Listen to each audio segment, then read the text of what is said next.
Alors, bienvenue pour ce webinaire, le premier d'une longue série sur ces sujets. Et donc, on va devoir aller assez vite puisqu'on a prévu 1 heure pour être compatible avec les créneaux de tout le monde. Et 1 heure, c'est très court. Voici le programme. La présentation générale va durer 6 minutes, si j'arrive à m'y tenir. Ensuite, je passerai la parole à Laurent, que vous voyez, Laurent Génin, que vous voyez là, et qui prendra le stage, qui prendra la scène, et qui vous présentera l'analyse des réponses qui ont été faites. Et puis ensuite, on va réserver 5 minutes à un partenaire de la Fédération nationale des étudiants en massokinésithérapie.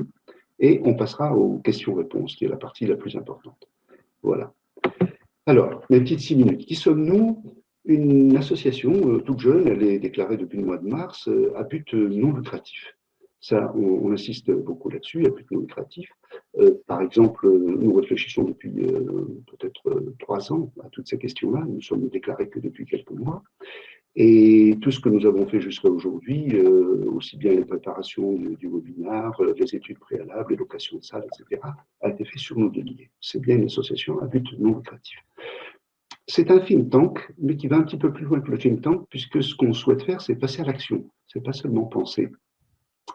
Et nous avons une optique particulière qui est une optique valeur, qui est d'essayer de poser les problèmes correctement avant de chercher des solutions, c'est-à-dire de revenir aux fondamentaux. L'enseignement, il est là non pas pour faire marcher des outils numériques, mais il est là pour créer, susciter, développer des compétences opérationnelles chez les apprenants.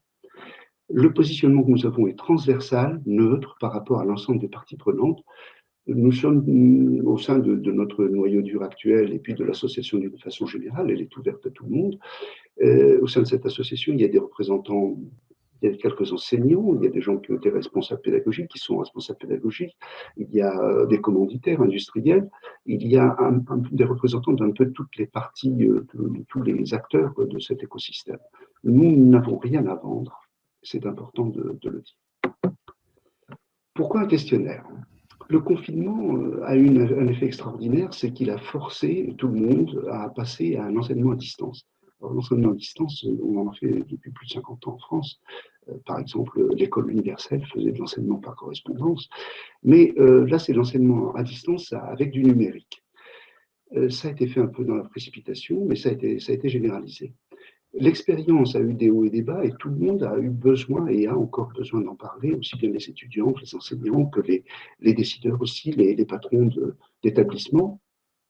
Besoin de comprendre et d'évaluer, puisque nous voyons bien, nous sommes dans une deuxième période où il va falloir refaire du confinement, refaire de l'enseignement à distance et qu'il va falloir piloter les améliorations, les évolutions. Pour piloter, il faut savoir qu'est-ce qu'on a fait, où est-ce qu'on en est.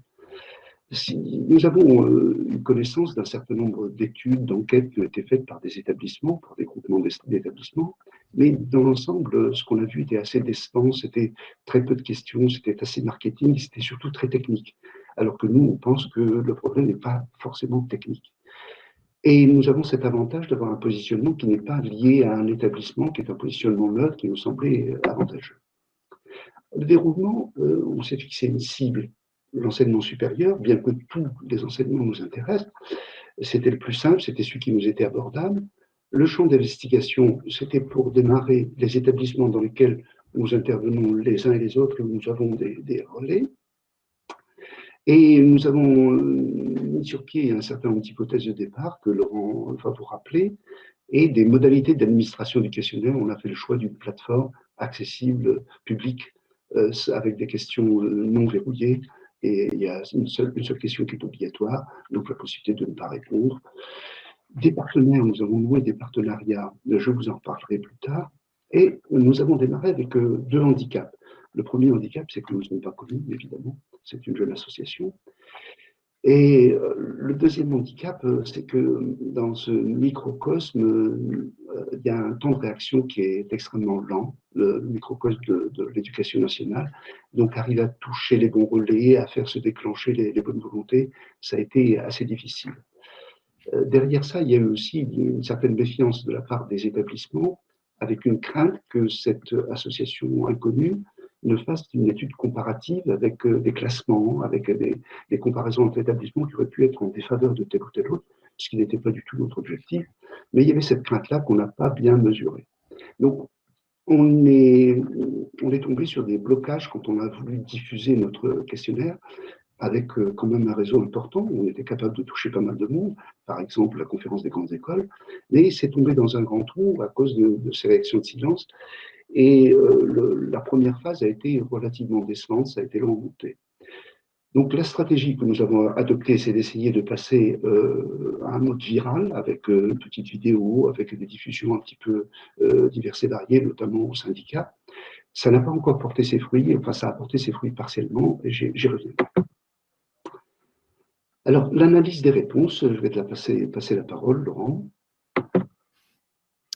Oui, je vais reprendre. Non, il faut laisser Ah, tu veux que je laisse Oui, oui. Oui, oui. Bonjour à tout le monde. Donc, je vais, à l'intérieur des réponses, on va retrouver les 7 chapitres. Hein, on avait, comme l'a dit Jamil, il y avait aussi un questionnaire pour les enseignants. Bon, là aujourd'hui, on se concentre uniquement sur les déploiements du questionnaire étudiant. Et donc, on va reprendre, pas tout parce que c'est assez long, on va prendre chaque chapitre les uns après les autres pour les balayer les réponses. Alors, les hypothèses, je ne vais pas tout évoquer. On a fait comme dans toute bonne investigation, on a mis noir sur blanc nos hypothèses. Pourquoi? Essentiellement pour être sûr qu'on induirait le moins possible les réponses. C'est-à-dire qu'on a bien regardé, éviter les ambiguïtés au maximum, mais surtout ne pas être inductif dans les réponses, comme on le voit malheureusement assez souvent dans les sondages. Donc, donc on a vérifié que la formulation des questions pouvait conduire à des réponses qui sont exactement à l'inverse de nos hypothèses. Donc ça, je vous le dirai par exception, quand on a été surpris, hein, au fur et à mesure. Donc, je vais dérouler les réponses au questionnaire, si Jamil veut bien avancer, parce que c'est... Non, j'ai la main aussi. Non, tu as la commande, ça va.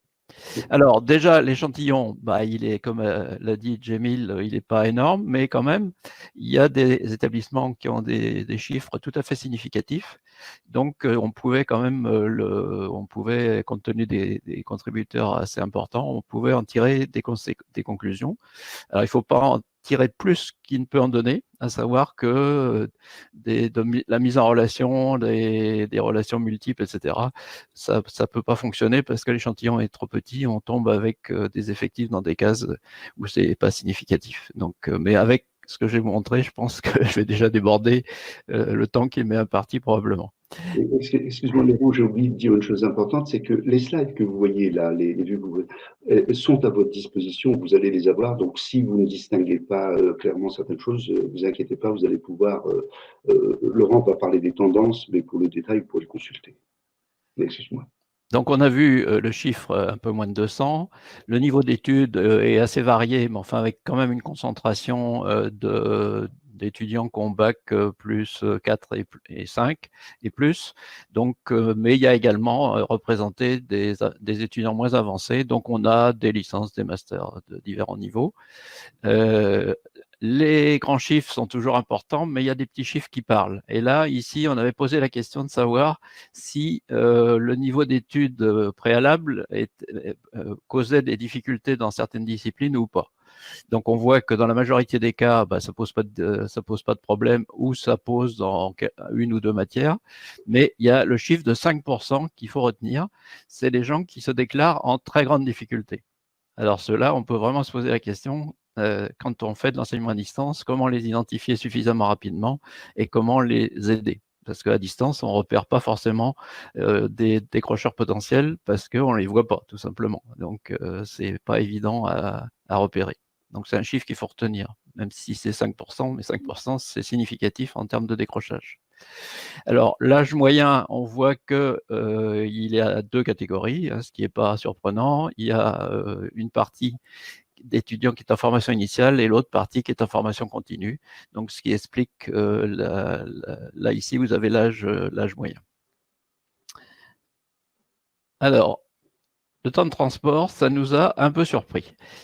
On pensait bien que le fait de ne pas se déplacer, c'était un avantage, mais on voit qu'il y a quand même pas mal d'étudiants qui habitent pas loin, sur place, avec moins de 30 minutes de déplacement.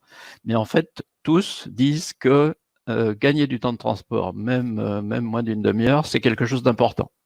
Alors, ils ont confirmé, même certains, que ça leur évitait le stress de se lever pile à l'heure et le stress de ne pas arriver en retard. Donc, c'est quelque chose qu'il faut retenir. Ça, au moins, c'est un avantage significatif de l'enseignement à distance. Alors, la culture numérique, ce qui nous a frappé, parfois surpris, un peu quand même, c'est la contraste entre deux types de cultures. Donc, ça ne nous a pas surpris, à savoir une forte utilisation des réseaux sociaux. On suppose aussi un peu des jeux parce que Discord a été mentionné comme moyen de transmission, donc ça veut dire qu'il y a aussi des joueurs. En revanche, c'est le graphique suivant, on voit qu'au niveau culture numérique, c'est-à-dire les outils d'enseignement à distance, alors là, l'image est exactement inverse, à savoir une assez faible culture, enseignement à distance et MOOC. Et si on regarde, on fait un petit focus sur les MOOC, on s'aperçoit qu'il y a quand même un bon nombre qui ont goûté, il y a même certains qui ont insisté et il n'y en a pas beaucoup qui ont fini. Bon, ça, c'est pas surprenant parce que c'est l'habitude dans les MOOC. Oui.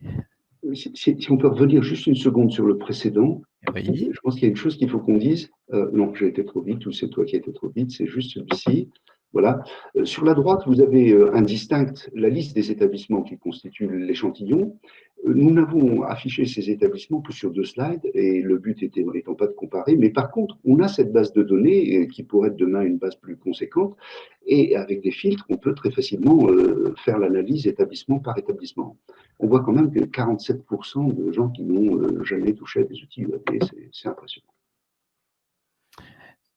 Ok, alors ce qu'on voit également, c'est qu'il y a probablement, on n'a pas analysé aussi finement, mais il y a notre hypothèse, c'est d'après les dépouillements, c'est qu'il y a un établissement qui a encouragé ou qui a utilisé Open Classroom comme MOOC, et parce qu'on s'aperçoit que le total des gens qui ont utilisé Open Classroom est supérieur au total des gens qui ont utilisé Fun plus Coursera.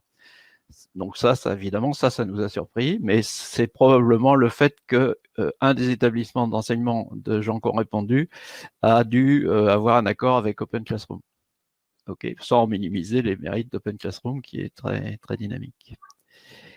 Alors, l'équipement informatique des étudiants pose pas vraiment de problème. Personne ne s'est plaint d'avoir des soucis en matière d'équipement, hein, c'est-à-dire ordinateur, webcam, etc. Donc ça, c'est plutôt bon signe. Ensuite, les téléphones ne posent pas de problème. On espère que les étudiants, quand même, ne suivent pas les cours sur leur téléphone, sinon ils sont très malheureux. Ça m'est arrivé d'avoir des étudiants qui ont passé une demi-journée sur leur téléphone. En revanche, ça, c'est plus embêtant. Pourquoi? Parce qu'on voit qu'il y a une majorité qui est sur ADSL et une minorité qui est sur la fibre optique. Et ce qu'on sait par expérience, c'est qu'ADSL est d'une qualité extrêmement variable. Et ça entraîne une conséquence, moi, que j'ai personnellement vécue, à savoir des étudiants qui refusent d'ouvrir leur caméra et leur micro parce que leur réponse, c'est de dire « ouais, si on fait ça, on ne vous voit plus, on ne vous entend plus ». Donc ça, il y a une corrélation avec quand même la faiblesse d'équipement en fibre optique, même si parfois, je pense que c'est quand même une bonne excuse pour s'occuper par ailleurs. Alors, ensuite, en ce qui concerne l'environnement de travail, il y a eu bien sûr des problèmes de cohabitation quand tout le monde faisait du télétravail, il fallait garder les enfants et autres, mais on pense quand même que la majorité des répondants, ils ont quand même pu à peu près s'isoler, pas être trop dans... Alors c'est variable, évidemment, ça m'est arrivé d'entendre les enfants qui criaient derrière quand quelqu'un ouvrait le micro. Mais bon, ça n'a pas l'air quand même d'être trop défavorable.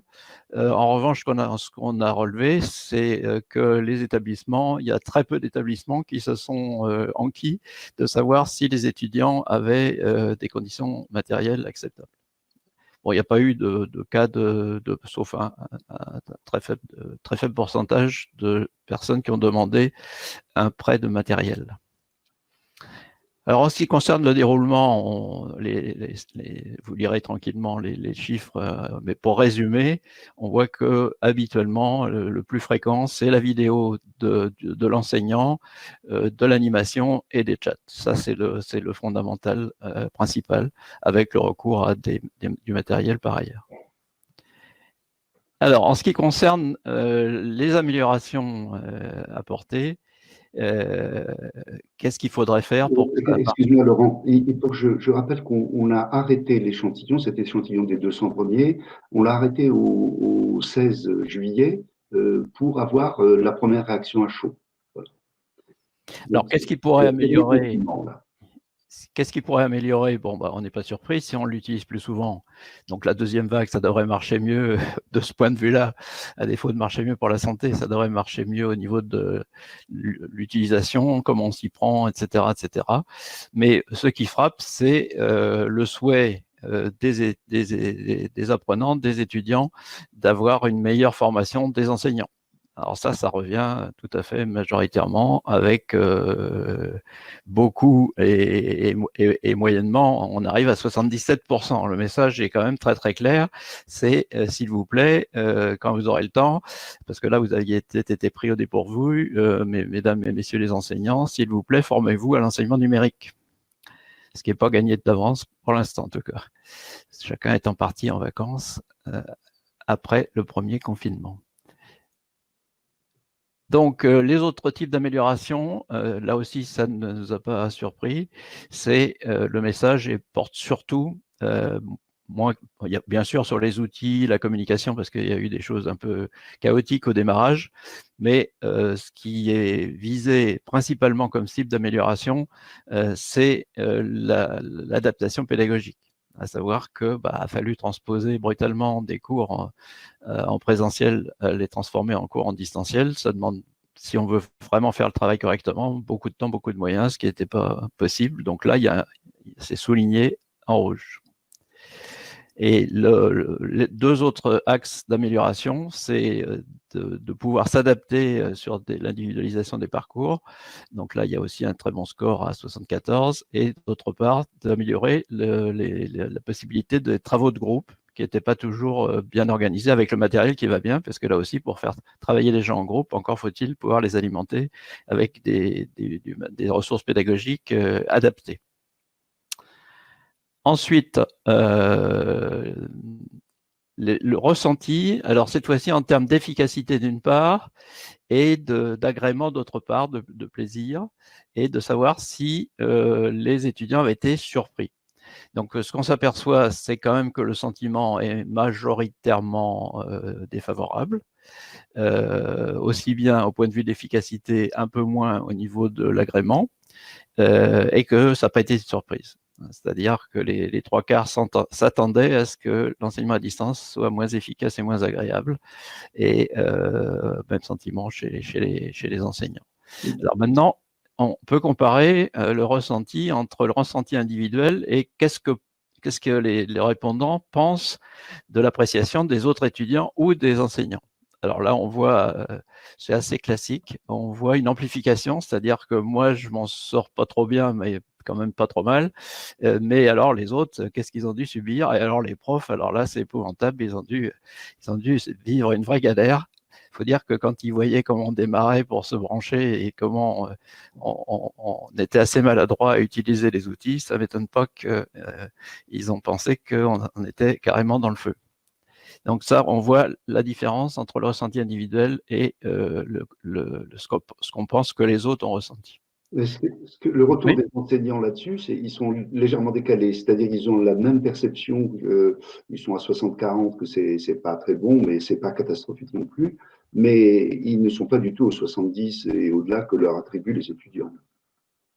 Alors maintenant, quel est le score de l'enseignement à distance comparé au présentiel? Quels sont les points clés? Bon, là aussi, on pouvait se douter, compte tenu des outils qui ont été utilisés, qui n'étaient pas du tout faits pour ça. Donc, les problèmes d'attention et de concentration, on voit que là, c'est nettement moins bon que dans le présentiel. Bon, pourtant, ils n'étaient pas distraits par leurs voisins ou leurs voisines, mais néanmoins, quand même, pour se concentrer, surtout sur longue période. Parce qu'on voit que la majorité, ça a été du synchrone sur très longue période. Moi, on m'a demandé de faire du synchrone pendant 7 heures. Donc, évidemment, si on ne découpe pas très finement avec plein de travaux de groupe, on a des problèmes d'attention et de concentration, c'est moins qu'on puisse dire. Alors, en revanche, évidemment, là, c'est le gros avantage, on peut changer très vite. Pourquoi? Parce qu'on n'a pas de problème de contrainte de salle, ni de contrainte de déplacement. Donc, certains étudiants dans les commentaires nous ont mis qu'il y a certains cours, ils étaient prévenus 1 heure à l'avance. Et ça se passait bien, on pouvait réagir très très vite parce qu'il n'y avait pas besoin de se déplacer, pas besoin de trouver une salle. Et c'est à peu près équivalent pour la qualité des supports et des docs, notamment parce qu'il n'y avait pas le temps de préparer mieux et qu'il a fallu utiliser ce qui était disponible pour le présentiel. Je pense, ça c'est mon interprétation. Alors ensuite, là on retrouve la même chose, à savoir que sur le plan pédagogique, là l'enseignement à distance s'est révélé nettement moins pédagogique, ou tout au moins équivalent. Il n'y a pas beaucoup qui ont trouvé que c'était vraiment supérieur, 4% seulement. Et l'autre critique, c'est le fait que ce n'était pas adapté aux besoins suffisamment et moins que le présentiel. Parce que dans le présentiel, on peut réagir plus parce qu'on voit les réactions, on voit le non-verbal. Je pense que c'est ça l'interprétation qu'on peut en donner. En revanche, sur les travaux préparatoires, plus exigeants, moins exigeants, ou sur le travail individuel, on voit que c'est à peu près ni plus ni moins, ni au niveau de l'exigence ou au niveau du temps. Donc ça, c'est le deuxième comparatif.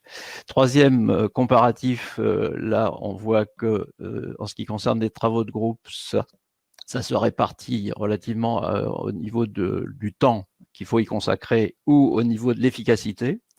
Donc on voit que c'est à peu près équivalent en termes de temps. En revanche, c'est considéré comme nettement moins efficace que le présentiel.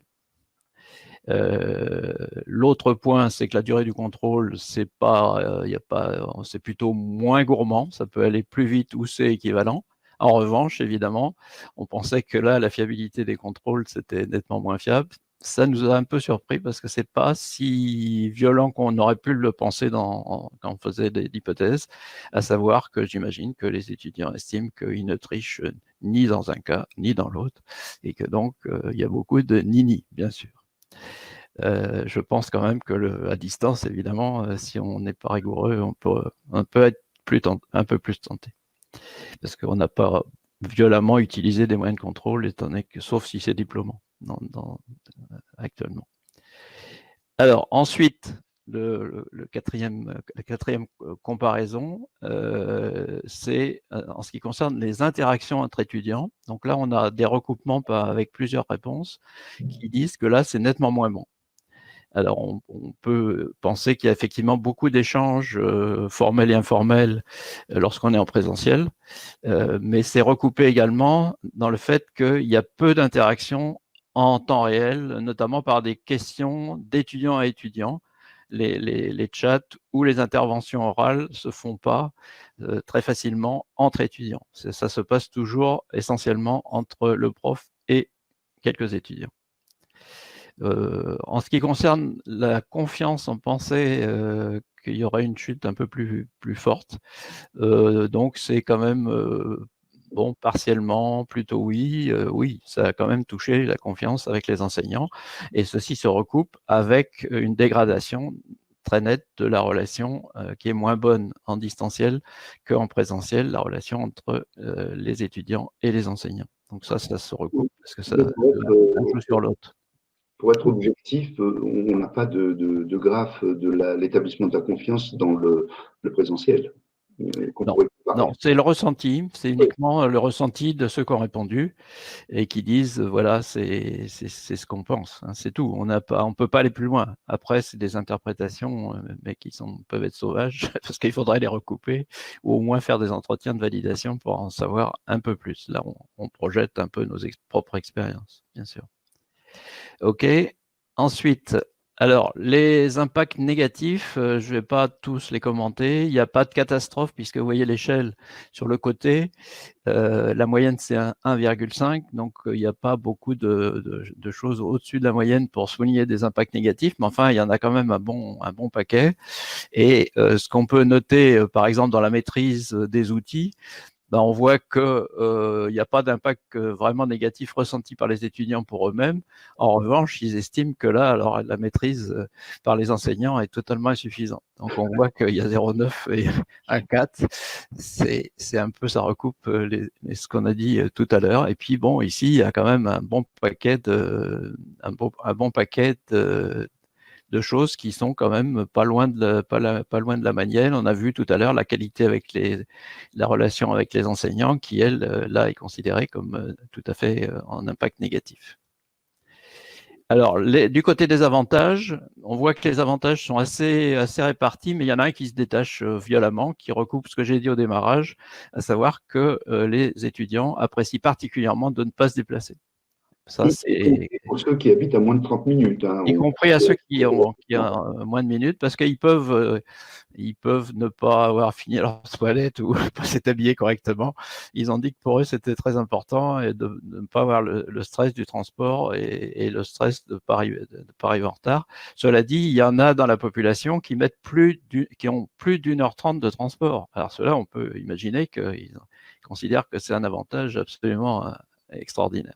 Il y a un avantage qui se trouvait dans les commentaires, c'est que quelqu'un nous a dit, il n'y en a qu'un seul, qui nous a dit qu'il faisait l'économie d'un loyer. Alors, on n'a pas compris s'il le faisait ou s'il pouvait le faire, mais il faut que ça soit du full distanciel toute l'année pour que ça le fasse.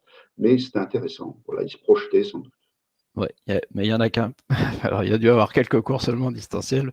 Il n'avait pas toute l'année en alternance présentielle et distancielle, j'imagine.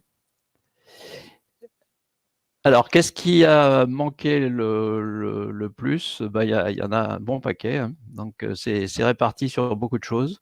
Bon, ça recoupe un peu tout ce qu'on a déjà dit. Je vais pas tout répéter. L'absence, le fait qu'il n'y ait pas la présence physique des enseignants, la présence des camarades d'école, etc., etc. La seule chose qui, moi, personnellement, m'a un petit peu surpris, c'est le fait que ça n'a pas, c'est pas considéré comme très important d'avoir impacté la vie associative et les activités périscolaires. Bon, j'espère que ça n'a pas été préjudiciable à la vie des bureaux d'élèves. On aura un écho peut-être tout à l'heure du côté des étudiants en kinésithérapie. Donc, Il te reste une minute. oui, mais je suis dans le cadre. Alors maintenant, quels sont les souhaits en matière de dose de numérique? Donc, c'est assez réparti, mais on voit que quand même, quand on fait le total de ce graphique, on voit qu'il y a une majorité massive pour une formation mixte différenciée, mais quand même avec pas mal de présentiel. Donc oui pour le numérique, mais à dose quand même raisonnable et pas exclusivement en distanciel. Il faut pas mal, une bonne part de présentiel. Donc ça, c'est assez clair.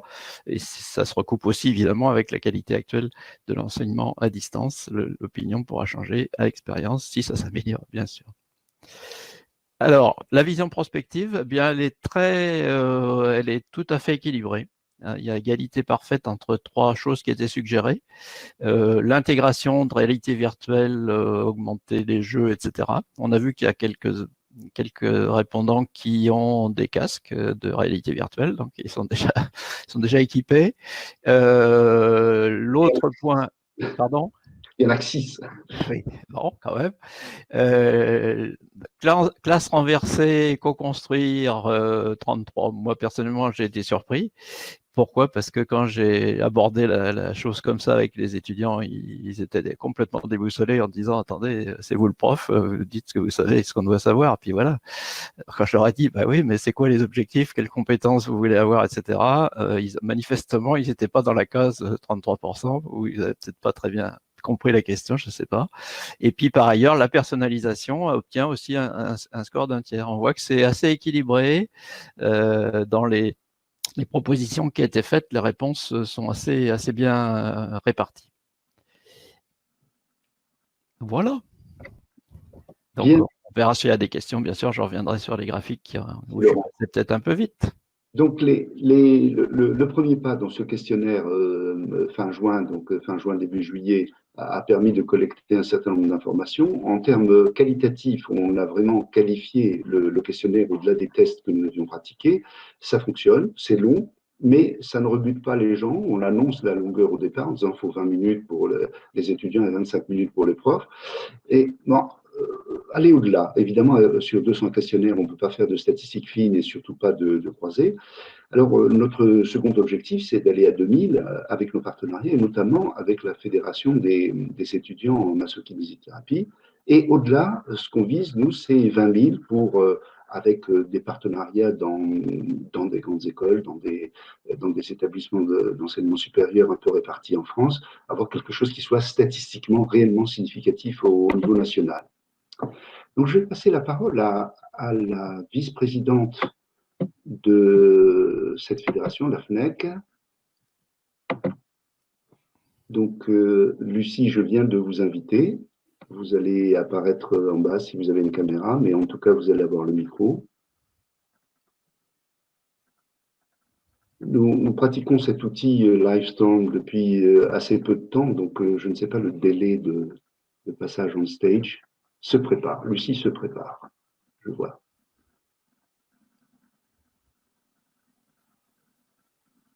Alors, ce qui nous a le plus gêné pour le faible volume de réponse globale, c'est de ne pas pouvoir faire des compositions fines, savoir si les étudiants en première année sont beaucoup plus impactés parce qu'ils ne connaissent pas les profs et donc de se retrouver en distanciel, savoir si ceux qui sont en difficulté scolaire sur plusieurs matières, eux, sont particulièrement impactés par telle ou telle chose.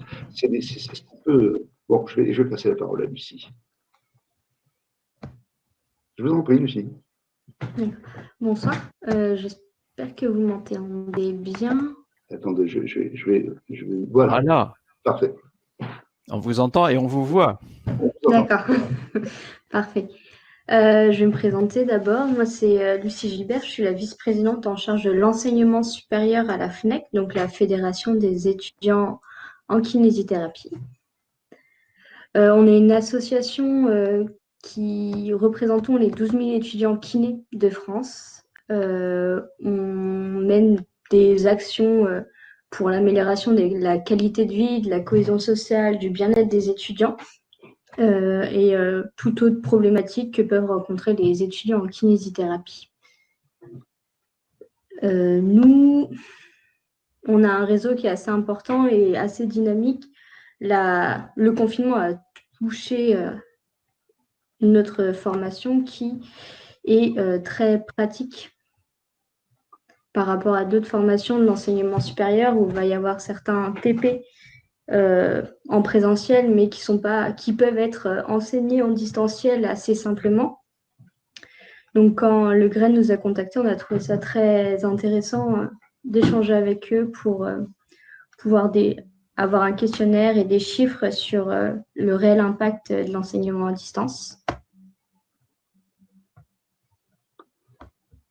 Et donc, ce que nous avons fait ensemble, dans les semaines qui sont passées, il y a pas plus longtemps, nous avons co-construit une évolution du questionnaire. Donc, ce n'est pas la révolution, le questionnaire globalement convenait à la FNEC, mais par contre, tout ce qui était pratico-pratique, il y avait des questions qui ne semblaient pas bien formulées, qu'on a fait évoluer, qu'on a amélioré, et ça va aussi sur le domaine pratico-pratique. Alors, pour les kinés, on voit bien de quoi il s'agit, parce que travailler sur un mannequin ou à distance, c'est très difficile d'acquérir la sensation et savoir comment faire. Et on se posait la question, nous, est-ce qu'un kiné qui a passé X années de sa vie en distanciel, est-ce qu'il va être aussi bon thérapeute qu'un autre? C'est une vraie question. Mais ça nous intéressait aussi de façon plus large sur toutes les disciplines qui ont un volet, pas forcément manuel, mais un volet de pratique qui est indispensable. Les gens qui font du dépannage de moteurs quand ils ne sont pas là sur place avec les moteurs, etc. Tous ces métiers-là ont les mêmes préoccupations. C'est le questionnaire qu'on a construit avec la FNEC, c'est un questionnaire qui peut parfaitement s'adapter à d'autres disciplines, tout ce qui a besoin d'un niveau de pratique important. Voilà, donc. Alors, Lucie peut peut-être nous dire où la FNAC en est au niveau de la préparation et de la diffusion? Oui. Alors, le questionnaire a été diffusé hier. On a essayé de le poser de manière à ce que les étudiants puissent le voir le mieux possible, sachant qu'en ce moment, il y a beaucoup d'informations qui sont reçues par les étudiants et sont un peu submergées. Donc, on a essayé de faire au mieux pour eux et pour le questionnaire pour qu'il soit visible. Donc là, je pense qu'on a déjà eu quelques petites questions sur le questionnaire, par exemple au niveau des résultats, s'ils pourraient avoir accès aux résultats, ou s'il y aurait quelque chose par rapport au second confinement, comme malheureusement il y a un deuxième confinement, donc un deuxième retour au numérique obligatoire.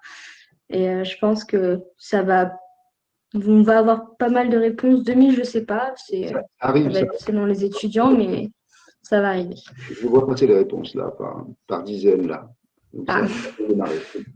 Okay. Bon, on transmettra, on a un petit chat d'Edouard Stack qui nous dit qu'il ne peut pas communiquer en direct avec Lucie, mais qu'il pourra se mettre en rapport avec elle. Donc, Edouard Stack est un praticien de la kinésithérapie, il a été préparateur physique et coach, et donc il se propose de rentrer en contact avec vous. Donc, on donnera les coordonnées. Bien. Merci, Lucie. Je vais remettre ça au centre du terrain. Voilà, ce que Lucie nous a dit, là, c'était cette idée de partenariat et de disposer des résultats. On n'en a pas parlé, je n'en ai pas parlé. Le partenariat qu'on souhaite faire, qu'on a proposé, c'était que tout établissement qui était partenaire, donc qui contribuait à diffuser notre questionnaire auprès de ses étudiants et de ses enseignants, bénéficiait d'office du fichier des données brutes. Les fichiers sont anonymes, il n'y a que le nom d'établissement qui soit un indicateur qui permette une traçabilité. Mais sinon, il y avait une demande d'adresse mail pour ceux qui voulaient avoir les réponses en direct. Il y a un certain nombre de personnes qui ont répondu, qui ont fourni leur mail, mais ça a été extrait, enlevé du questionnaire avant le traitement. Donc, on a juste une mailing list complètement anonymisée. Alors, chaque établissement peut disposer de ces établissements partenaires des résultats le concernant et faire toutes les analyses qu'il veut. La seule contrepartie qu'on demande, c'est qu'ils nous communiquent leurs analyses pour qu'on puisse échanger. Voilà. Alors, co-construction d'un questionnaire générique, là, on a fait avec la FNAC, on est disposé à le faire avec tout établissement d'enseignants ou tout ensemble. On l'avait même proposé à l'éducation nationale, dans un domaine donc, qui n'est pas l'enseignement supérieur, en pensant qu'on pouvait apporter à l'éducation nationale ce point de vue extérieur et cette préoccupation très centrée sur les finalités, le point de vue, finalement, nous on est beaucoup dans les entreprises et on est client des formations supérieures et des autres, et on voit arriver ces gens-là, et l'enseignement à distance n'a fait qu'amplifier, ne fait pour nous qu'amplifier les dysfonctionnements, les défauts, les manques dans notre système éducatif en France. Donc c'est l'occasion de le mesurer. Alors, la diffusion de ces questionnaires, on a besoin de vous, on a besoin de partenaires pour le diffuser largement. On a évité de forcer la chose dans les établissements qu'on connaissait. Donc, on n'a pas pris frontalement, on a toujours demandé aux responsables des établissements de le diffuser. On n'est pas passé derrière leur dos, si j'ose dire. Et on a diffusé qu'à quelques-uns de nos étudiants. Ça, on peut le faire en direct puisqu'il s'agissait d'avoir un écho de ce qu'on avait fait. Et sur l'analyse des résultats, alors sur la construction des questionnaires, nous ne sommes pas des spécialistes, nous avons beaucoup travaillé, mais nous sommes preneurs de conseils, d'amélioration, et nous sommes preneurs aussi de systèmes d'analyse. Nous utilisons très simplement Excel avec les tableaux croisés dynamiques qui fonctionnent pas mal, mais il y a des outils plus sophistiqués, puis il y a des statisticiens. On a pris langue avec un certain nombre d'établissements spécialisés dans l'éducation nationale, notamment dans les questionnaires, et pour l'instant, on n'a pas de réponse. Jamil, on peut dire quand même, c'est le mérite, tu avais adressé des courriers très officiels aux deux ministères concernés. On a eu déjà deux accusés de réception, ce qui est pas mal, mais le ministère de l'Enseignement supérieur et de la Recherche nous a reçus. dans leur plus belle salle au ministère, à l'ancienne école polytechnique. Donc, on a eu ce contact. Donc, ils ont expliqué que c'était très décentralisé et qu'ils ne pouvaient pas diffuser notre questionnaire. Mais en revanche, ils nous ont fourni toute une série de contacts pour entrer en relation avec des réseaux qui sont très actifs, notamment entre chefs d'établissement, enseignants, etc. Donc ça, on va s'en occuper dès qu'on aura fini ces séries de webinars actuellement en cours. Tout à fait. Donc, ils nous ont écoutés et surtout, on a eu le sentiment que ça les intéressait vraiment, avoir la réaction, et que s'ils ne nous aidaient pas, c'est simplement parce que aider une petite association inconnue, quel que soit l'intérêt de son projet par rapport à pourquoi celle-là et pas une autre, et comment promouvoir, quand ils ne sont pas en position hiérarchique par rapport aux établissements, comment promouvoir un questionnaire voilà, qu'ils n'ont pas construit eux-mêmes. Et donc, enfin, une position très claire, mais très, très sympathique, très accueillante. C'est vrai, on était bien sûr. Donc, il y a des choses qui se passent et on espère aller plus loin. Alors maintenant, on va vous passer la parole puisqu'on vous a réunis, on vous a fourni quelques éléments. Vous allez avoir des éléments plus complets avec l'analyse complète qui sera diffusée gratuitement partout. Mais est-ce que les uns les autres, vous avez des questions à poser? Donc, nous sommes à l'affût du chat pour vous passer la parole, passer le micro.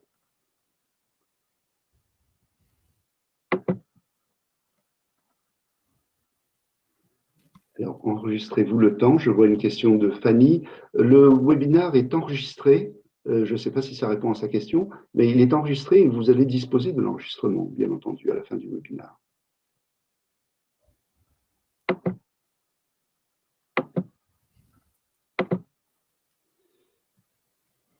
Alors, Edouard. Fanny est en train de taper, voilà. Non, parfait. C'est gentil. Alors. Donc, Edouard est invité sur scène, donc il se prépare. Il y a un petit délai.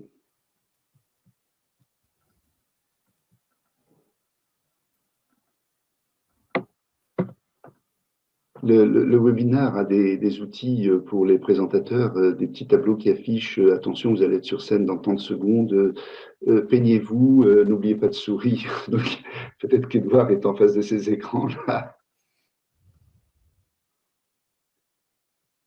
On a vu que pour Lucie, ça avait été assez long aussi. Oui. Bon, il faudra qu'on fasse quelque chose pour accélérer la chose, mais on peut peut-être répondre par chat. Est-ce que tu vois des questions de ton côté? Non, j'ai vu que Lucie et Edouard ont pu rentrer en relation par le chat, donc ça c'est bien. Oui, ça fonctionne. Non, personne n'a de questions. Non, il y a Edouard, mais Edouard se prépare. Ça y est, ça va marcher. Voilà. Alors, si voilà, il y a une question de Philippe. Oui. Alors, quelles solutions les meilleures ressortent pour faire de l'enseignement à distance? Alors là c'est peut-être un peu brutal de répondre comme ça. L'impression qu'on a, c'est que c'est forcément du blended, mais que c'est forcément, il y a un volet qui peut être assez important de présentiel pour construire la confiance, apprendre à se connaître, mettre sur pied des stratégies, faire une certaine partie. Enfin, c'est absolument, il faudra, je pense, moi, qu'il faudra aller jusqu'à prendre des risques avec la Covid pour garantir une qualité. Parce que sans ce minimum, si on fait du full distanciel et qu'on passe à des universités sans campus, ça va être catastrophique. C'est ma grande inquiétude. Moi, je vais pas me permettre de répondre à une question aussi difficile, parce qu'on n'en sait trop rien, on connaît ce qui se passe, mais on peut quand même regarder ce qui se fait entièrement à distance et ses résultats. Donc, il y a deux choses qui me frappent. La première, c'est que quand on est passé brutalement du présentiel au distanciel, sans préparation beaucoup, on a essentiellement fait du synchrone. Or, je pense que pour pouvoir être plus efficace, il faut qu'il y ait une part beaucoup plus importante d'asynchrone, parce que c'est la seule façon de prendre en compte les particularités de chacun. On ne peut évidemment pas le faire en synchrone, où il n'y a pas de différence par rapport au présentiel, sauf un peu dégradé. Pourquoi? Parce qu'on se cale au niveau pédagogique sur la moyenne du groupe. Et puis on repêche tant bien que mal ceux qui trouvent que ça va trop vite ou pas assez vite. Donc certainement qu'il y a beaucoup à apprendre sur cette partie asynchrone qui est cultivée par ceux qui ne font que de l'enseignement à distance. Puis d'autre part, d'apprendre du faible taux de complétude des MOOC. On voit bien que là aussi, il y a eu massification, mais il n'y a pas eu personnalisation. Alors, c'est un de mes dadas, donc je le mets en avant, évidemment, mais j'y crois assez fortement. Et en plus, ça correspond aux questions sur les améliorations, ça colle assez bien. Alors, il y a du chat qui vient d'arriver. Alors, retour d'expérience de Mine Paritech. Ça pourra nous faire une présentation un jour, peut-être. Tu les vois, Je cherche, c'est Émile, c'est Philippe. Philippe. Qui pourra donner un retour d'expérience, ou on peut lui donner la parole s'il peut en dire quelques mots. Je lui donne la parole tout de suite. Et puis, pareil. Oui, donc Edouard n'arrivait pas à se joindre, donc un problème de matériel, ça ne semble pas être possible. Voilà. OK. Là, j'ai invité Philippe Caloustian.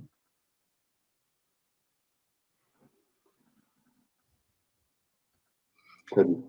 Bonsoir. Bonsoir. Oui, moi je fais partie d'un programme de mentorat des élèves à l'école Lénine. Très bien. Et donc je ne crois pas qu'ils sont dans votre panel, hein, mais ça pourrait être intéressant que je leur pose la question de participer à cette étude. En tout cas, ce que les élèves que je mentor m'ont remonté va dans le même sens que ce qui est remonté par votre questionnaire.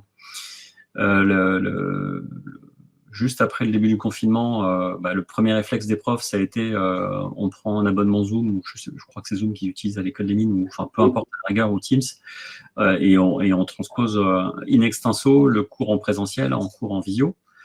Et une bonne idée qu'ils ont eue, je trouve, et c'est une très bonne idée, c'est que toutes les semaines, le corps professoral faisait le vendredi soir une boucle de retour d'expérience avec le bureau des élèves.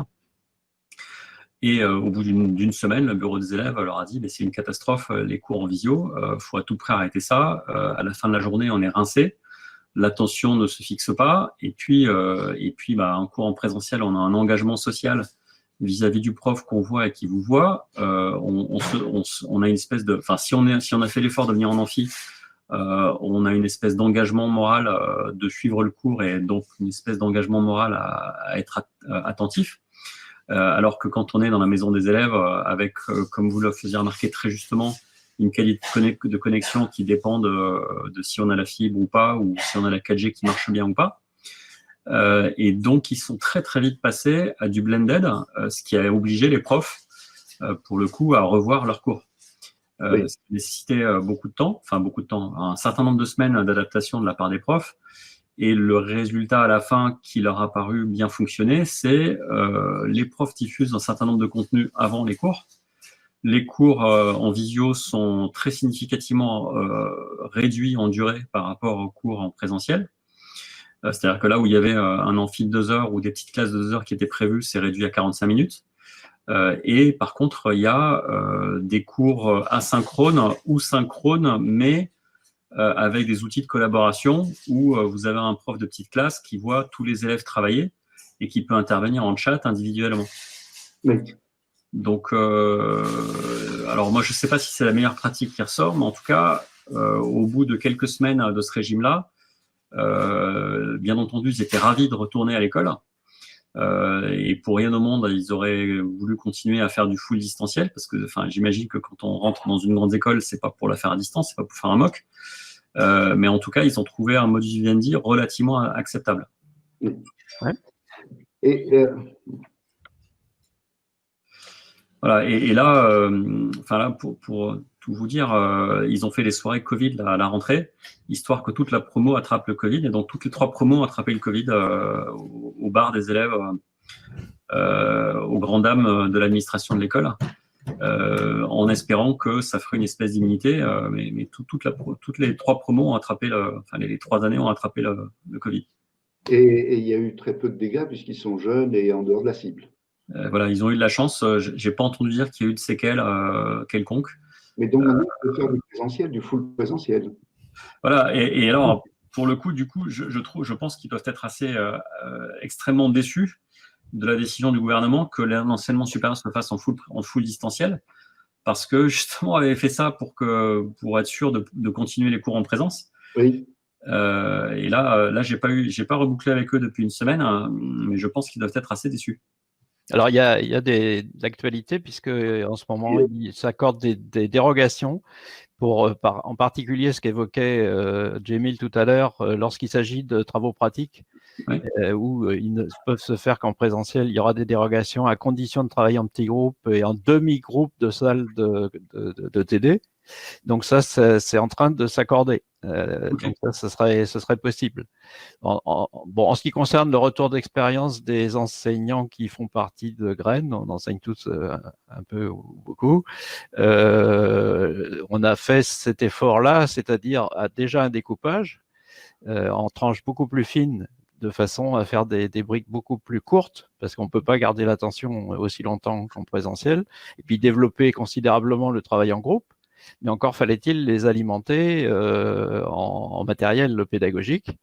Alors, la classe inversée que vous avez pratiquée dans la deuxième phase, évidemment, s'y prête très bien, à condition qu'on ait bien expliqué aux étudiants comment il faut faire, parce que certains n'ont manifestement jamais pratiqué, et donc ils sont tout à fait désarçonnés quand on leur dit il faudra préparer ci et ça, mais ça fait partie du temps de travail, c'est équivalent. Et parce qu'ils n'ont pas l'habitude, quoi, certains. Alors certains l'ont pratiqué même dans le secondaire ou primaire, mais c'est pas encore admis. De la même façon, je crois qu'il y a un problème culturel à la fois pour les étudiants et pour les enseignants, qui est de changer de rôle. Aujourd'hui, si on a du travail à distance et qu'on veut vraiment mettre l'apprenant au centre du jeu, ça veut dire que c'est lui qui est maître de son apprentissage et que le prof va se comporter beaucoup plus comme un coach, parce qu'il y a plein de ressources disponibles sur Internet, et non plus le seul sachant qui délivre sa parole du haut de son estrade. Mais aujourd'hui, les étudiants sont tout déboussolés quand on leur dit vous voulez quoi, qu'est-ce qui vous intéresse, quelles sont les compétences que vous voulez acquérir. Ils se disent c'est vous qui savez, maintenant dites-nous ce que vous savez pour qu'on le sache, et puis voilà. Oui, ça oui, il faut. Alors, on ne peut pas qualifier ça d'un manque de maturité des élèves, mais y compris en enseignement supérieur. Moi, ça m'arrive aussi, j'interviens aussi au niveau collège et au niveau lycée, et où c'est évidemment encore plus vrai, mais y compris à ces niveaux-là, les élèves, oui, nous on est là justement parce qu'on a besoin de cadres, et donc donnez-le nous, quoi. Alors, ça ne veut pas dire les abandonner à leur sort, évidemment. Ouais. On leur gagne du temps, parce que sinon, ils se perdent sur Internet à chercher des choses. On va leur sélectionner, on va les aider, bien sûr. Mais c'est un changement culturel qui est important et pas négligeable. Une fois qu'on leur a bien expliqué, notamment dans les masters et autres, c'est des gens qui sont très matures, ils vont s'y faire, et puis ils vont travailler comme ça. Mais au début, ils sont un peu désarçonnés. Ouais. Oui, c'est sûr que passé 25 ans, les gens ont un autre rapport à l'enseignement, mais au-dessous vers les 20-25, c'est plus compliqué, je pense. Oui. Jamil, tu voulais dire quelque chose? Oui, pardon. C'est une des conséquences intéressantes de ce qui s'est passé, c'est le passage en mode coopératif. Lorsque les enseignants étaient un peu perdus et que les étudiants les ont repêchés par les cheveux, ça c'était sympa. Et lorsque les enseignants ont demandé carrément aux étudiants, écoutez, j'y arrive pas, est-ce que vous pouvez me donner un coup de main, ça a changé un peu le rapport, ça a remis un petit peu d'équilibre. Et le fait de discuter comment construire ce qu'on fait donc dans votre établissement, de discuter comment on construit une façon d'utiliser les outils ensemble, ça c'est magnifique. C'est le début de la solution qui se précise. Mais dans ce qui a été dit, ça m'a fait penser à un volet du questionnement qui est assez riche, donc on n'a pas évoqué du tout, c'est la longueur de la journée. Alors, combien de temps vous faites? Ça dure combien une classe virtuelle? C'est combien en enseignement, les sessions, etc. Quelle est la durée maximum de consultation d'un film, de quelque chose d'enregistré, etc. Et alors là, on s'aperçoit qu'entre ce qu'ils imaginent être l'optimum pédagogique ou en relation avec la capacité de concentration, la capacité d'apprentissage et ce qui est pratiqué, mais c'est le jour, la nuit. Et les gens nous disent, enfin beaucoup de répondants nous ont dit, mais les journées, on ne parle pas seulement de la classe elle-même, mais aussi de sa préparation et ce qui suit, c'est 8, 9 heures, 10 heures. 10 heures, et c'est pas rare dans les réponses. Donc, il y a une information sur cette dérive quantitative qui a été liée à l'enseignement à distance qui est intéressante, qu'il faut prendre en compte parce que ça ne marche pas. Jamil, il y a Olivier qui peut intervenir. On a un chat de sa part. C'est la parole. Hein, Et ensuite, Lucie. D'accord. Alors, Olivier. Si tu l'as repéré, tu lui passes la parole. Alors, je sais faire ça, moi. Invité sur scène, ça y est. Ouais. Et ensuite, Lucie, très bien. invité sur scène, Lucie. Voilà.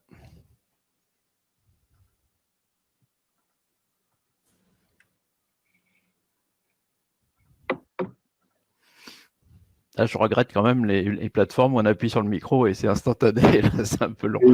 Mais alors là, quand alors, Olivier. Olivier. Voilà, la parole est à Olivier. Ah, il n'y a pas de son. Il n'y a pas de son. Il n'y a pas de son. Il n'y a pas de son. Voilà les cas de figure classiques. Bon. On passe à Lucie, qui a Oui. du son. Allez, c'est Lucie. Après, ce sera Olivier. Lucie. Okay.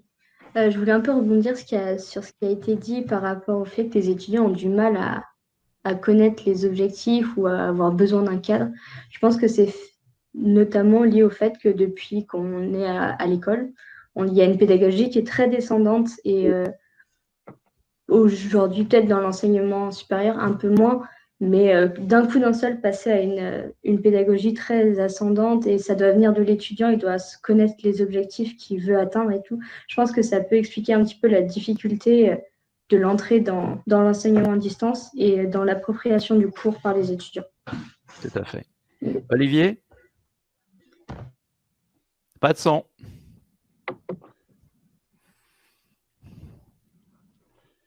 Bon, et après, il y aura Jean qui se prépare. Olivier est membre de notre association, est membre fondateur de notre association et a un positionnement particulier puisqu'il est responsable à Naval Group de développer les formations innovantes. Et donc, c'est un très grand partisan du numérique, mais avec cette retenue de savoir est-ce que ça crée les compétences, est-ce que je fabrique un équipage, est-ce que les Australiens à qui j'ai vendu cette maintenance sur 50 ans, est-ce que je vais pouvoir… Non, Olivier, il n'y a pas moyen. Il n'y a pas de son. Tu peux te connecter par téléphone, Olivier.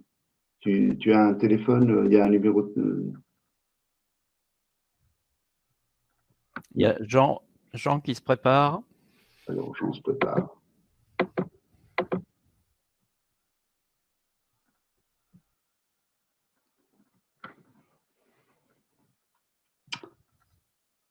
Voilà, Jean.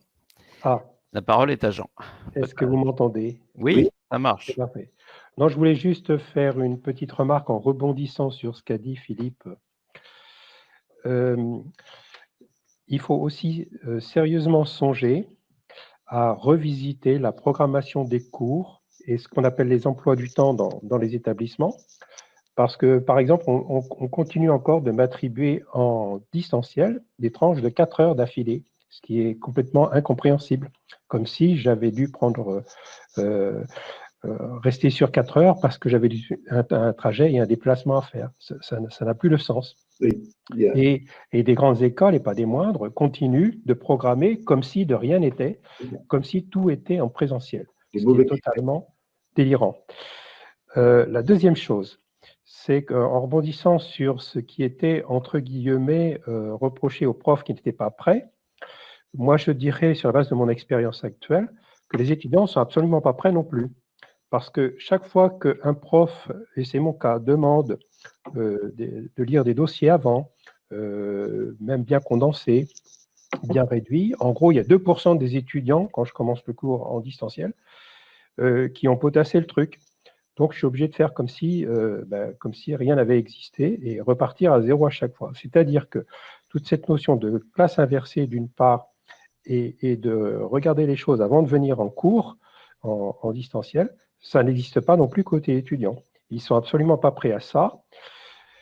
Lucie a rappelé qu'ils avaient les emplois du temps complètement surchargés. Ils sortent d'un cours de langue, ils basculent dans un cours de techno, ça n'a rien à voir, et ils ont 2 minutes pour s'adapter. Ils découvrent qu'il y avait des trucs à lire. Bref, ils sont psychologiquement absolument pas prêts non plus. Voilà, c'était le sens de ma remarque. Bon, il y a Philippe qui nous signale qu'il va bientôt nous quitter parce qu'on approche de Oui, nous sommes. 8h30. Alors, est-ce que Olivier a réussi à se connecter? Non, ça marche pas. Bon. Oui. Alors, on va essayer de retrouver son mail, son chat, pour voir ce qu'il disait. Alors, oui, il dit qu'au-delà du distanciel et de pratiques blended, le sujet devrait adresser la structure des supports et des pédagogies appliquées. Par exemple, l'avènement des LXP, LEP qui remplacent les LMS. Alors, LMS, je me souviens ce que ça veut dire. LXP, je me souviens plus très bien. Learning Experience, je ne sais plus. Qui peut aider?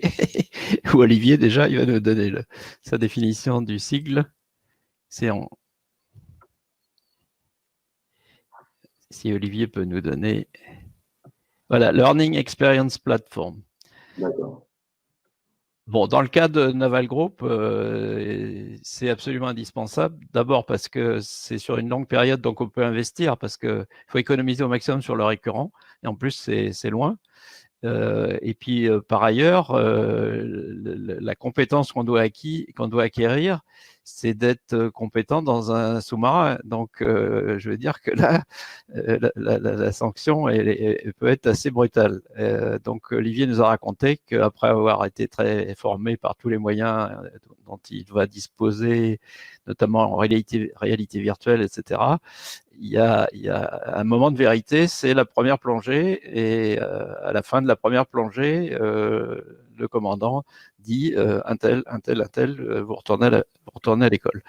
Donc là, le contrôle des connaissances, il est assez direct et sans appel. Je vais revenir à la présentation, là, juste pour finaliser. Alors, aller plus loin ensemble, comment on peut aller plus loin ensemble?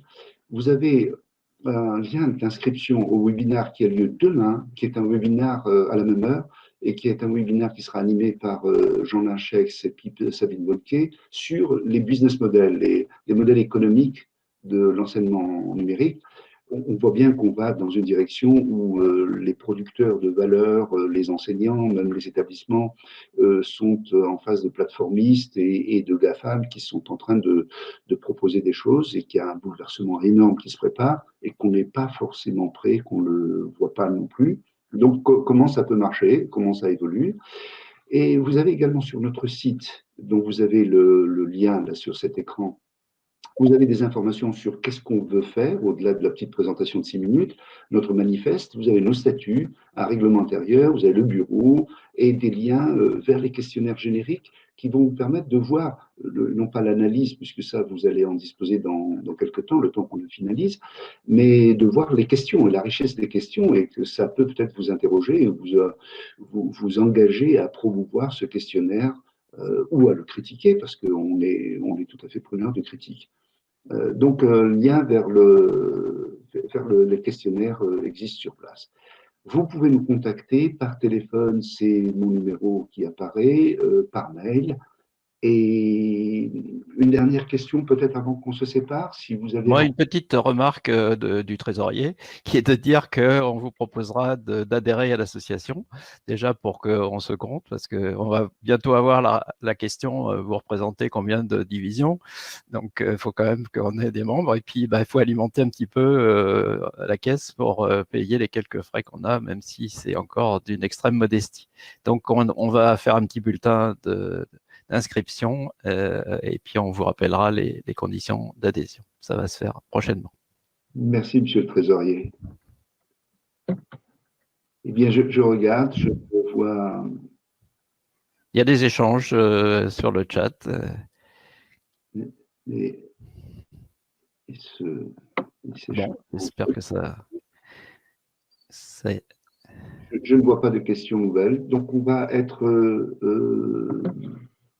dans la norme. Et on est à peu près dans les temps. Quelques minutes après. En vous remerciant de votre attention, et puis peut-être à demain. Bonsoir, merci à tout le monde.